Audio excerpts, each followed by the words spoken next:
Welcome back to Weekly Schpiel Part 2.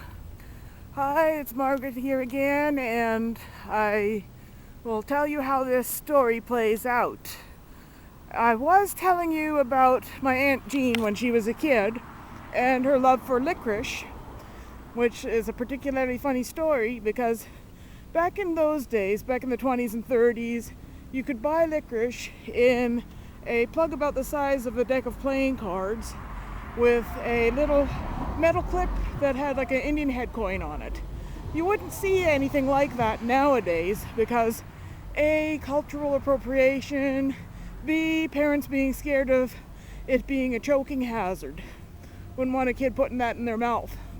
Anyway, there was a guy visiting at her house and he had this thing that looked like a huge package of licorice, and she wanted some. She could have sworn it was licorice, and she keeps bugging him to, please let me have some licorice, please give me some licorice. Finally, just to shut her up, he breaks off a piece for her, and she puts it in her mouth, and it's not licorice at all, but chewing tobacco.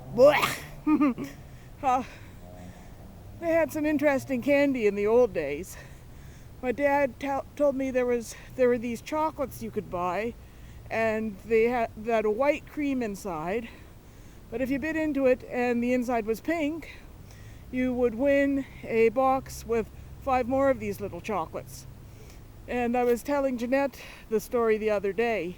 My dad told me once when he was a kid, he was asleep and Uncle Pat put a bunch of black balls in his hand. You know, they might still have them nowadays. You suck them and they change color, and in those days, they had a little coriander seed in the middle. Anyway, he's asleep and he dreams that he's playing marbles and he's rolling them around in his hand like this. And they're melting, his hand's sweating, and he smears it all over his face in his sleep and wakes up looking like Al Jolson. What else is new? Anyway, I think I was telling you that I went to claim my money order at Walmart, but they want ID with your address on it, which I don't have. I don't have a friggin' driver's license. And so I did some sleuthing around. I tried to look for Western Union on the computer, and it was some big complicated thing. They wanted me to download an app. I don't have a cell phone. I am some sort of a modern day pariah because I don't have or want a cell phone, and I don't drive, so screw those ideas. I managed to call Money Mart, and I'm happy to know that the one right near me has the proper facilities, so all I need is photo ID. It doesn't have to have an address. My passport will do. So when I get my money, I might treat myself to a few little things. Nothing fancy, really. Just a package of licorice, 1 or 2 Archie digests, and a scratch and win crossword. And I promised Dave, if I win more than $25 on my crossword, I will split it with him. That would be nice if I won something big. Anyway, I will let you know how everything goes. When I get home, I want to show you my latest projects that I'm working on. I got a gazillion ideas just buzzing around like mad hornets. All these things I want to do, so little time during the day, and I still have to figure out when I'm going to get my flu shot and when I'm going to get my blood work. I just had blood work, but it was for sugar levels. They want blood work for cholesterol. Licorice. Some people say that licorice is so bad for you, it's bad for your electrolytes, and certain medications you can't have licorice. I can have licorice on mine, but I can't have grapefruit.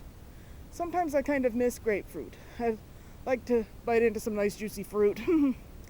But at least grapefruit isn't something that I would really miss if I can't have it. Back in '87, when I was on both Xanax and MAO inhibitors, I couldn't have cheese, smoked meat, I shouldn't have had alcohol of any kind. But they told me, oh, you can have domestic beer but not imported. What's the difference? And you can have white wine but not red wine. So what up with that? Well, now I can't have any alcohol at all, no matter what, because last time I had a glass of white wine, my anxiety went through the roof, and I can't eat boozy desserts anymore. That rum cake at the Dawsimo's party nearly did me in. But I really miss a darn good margarita. The virgin ones just aren't the same. So far I haven't had one that just tastes like watered down limeade. Margaritas need the alcohol, but I don't. Well, I guess that's all for now. I'll talk to you when I get back from this errand, and hope that all goes successfully.